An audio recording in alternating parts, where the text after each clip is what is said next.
Why do you say you were not presented with this agreement? I was on leave, Commissioner. No, I get that part. Even if you are on leave and you are chief of police, I mean, surely you would delegate to somebody who's acting, and you would be told that the agreements are ready for signature.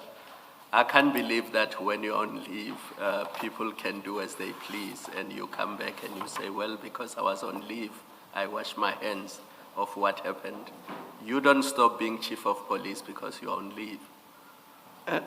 Commissioner Khumalo, I'm not saying, I'm said that I did not sign this, and at that time, when I came back, I was briefed by Deputy Commissioner. No, but the question is, did you see them before they were signed? I understand that they were signed, because this is what happens with written agreements. They go back and forth because you get a document, it is typed, and people look at it to check that it complies with legal requirements and the terms of the agreement are in accordance with the tender documents, and they generally reflect the services that are to be provided and fees that are to be paid. So the terms of the agreement. And that doesn't happen in a space of a month. There would be a back and forth with drafts being exchanged.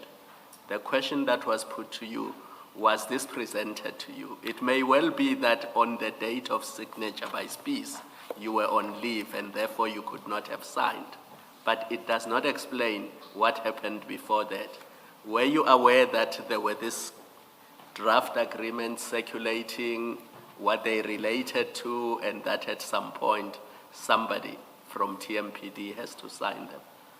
Commissioner Khumalo, I have not seen the service level agreement before it was signed. No draft was sent to me. Nothing was sent to me to come back, to go through. I did not receive it. The only time is when I came back from my leave. I mean, that is a red flag. It's worrying that these things could be happening and your department is responsible, and but for the leave, you would have had to sign it.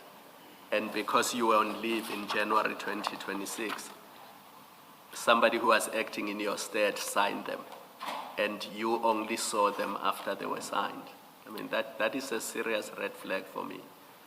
Commissioner, you must know the service level agreement is drawn up by between the legal department and Office of the Group Financial Services, which is the CFO. So they actually draw up the service level agreement. That's why the legal department is also obviously with them to make sure, as you say, that it is legally compliant. However, I did not see this, and it's not that I'm abdicating my responsibility. I did not receive the service level agreement before I went on leave. That is a fact, and that is the truth. But at least you would have been aware that this company was going to be appointed, but service level agreements were still being prepared at the Office of Legal and CFO. That part you would have been aware of. Or are you saying you only became aware that El Shaddai has been appointed and there's a service level agreement after it was signed? Yes, Commissioner Khumalo. Before that, you were not aware that there's a plan to appoint El Shaddai? No, I was not aware of that. And I think, as I said yesterday, when the CFO is coming to this forum, I think those questions should be posed to him. I would prefer if that is the case. Because I'm here to tell my side and I'm here to tell the truth. I have not received the service level agreement beforehand to go through or to peruse. I have not received a list to say these are the successful service providers. This service level agreement came to the acting Commissioner of Police, and it was signed on the date that is there on the page, 14th or 15th of January, and then when I came back, it is handed over. That is the truth, and that is a fact.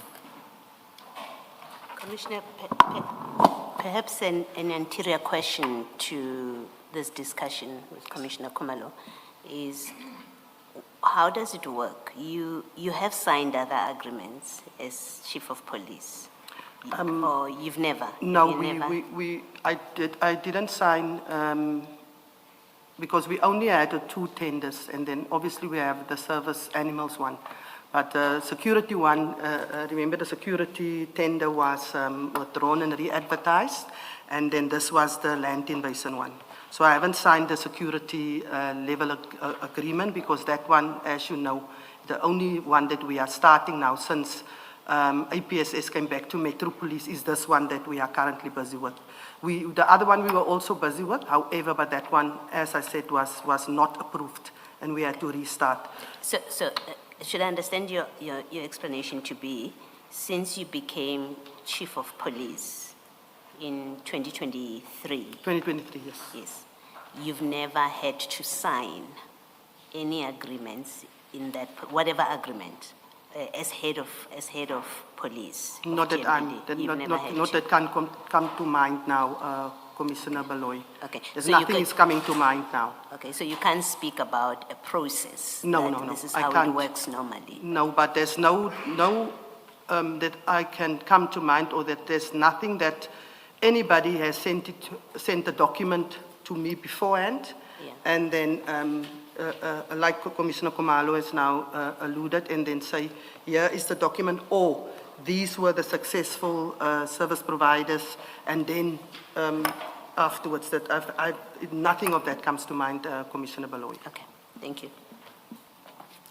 Mr. Skakane, I wanted to ask you, not Commissioner Farrow, a question. You said the SLAs all look the same, so we don't have to go through all of them. My question is, the entities that were appointed, do they mirror the list that Sergeant Nkosi was exchanging with Dlamini and Mnisi?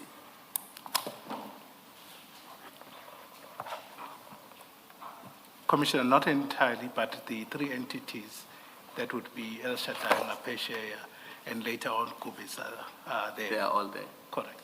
Because he had them, he said, my preferred in the order of At preference. some point, correct. And then he listed them. Correct. So the point that I concentrate is just a sample being the 3 entities.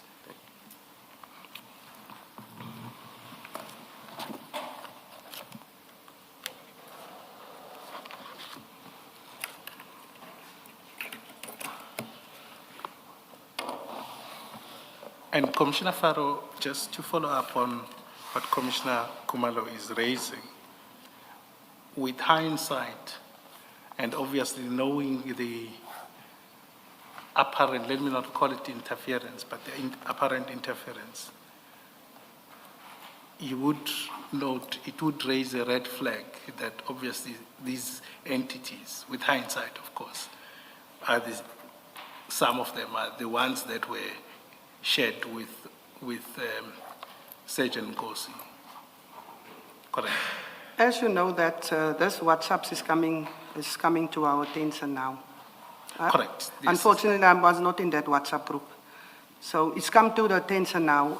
We must remember there's a supply chain management process where people must comply with certain, and there's a checklist. So I think, as I said again, how they came to that companies and did they comply, and the evidence if they comply, those things will be with the Chief Financial Officer. So if he comes to this commissioner, I think it is better if you maybe drill into that and maybe question him in that regard. Because at the end of the day, the documents and the checks and balances and make sure that all the companies comply is part of his portfolio. So after they've done the checks and balances, obviously they feel that the service level agreement must be drawn up because these companies has met the requirements. So if there is maybe in hindsight, through the WhatsApps that came to our attention, mine yesterday and to this morning, there is names there, then obviously that question must be posed to the CFO, who is the person that is part of his portfolio. And certainly, I think they are. What I was just raising as a question was whether, to you, it would raise a red flag that you've got someone external that gives the CFO. Definitely, definitely, I That's agree. just my No, question definitely, I agree with you. As I also yesterday strongly alluded to it, that this is unacceptable. He's not even working for the city of Tshwane. He's not even in the supply chain management environment of the city of Tshwane. He is a South African Police Service sergeant. It is very, very worrying that he could give guidance, or he could actually preferred companies is unacceptable. Can I just ask on this?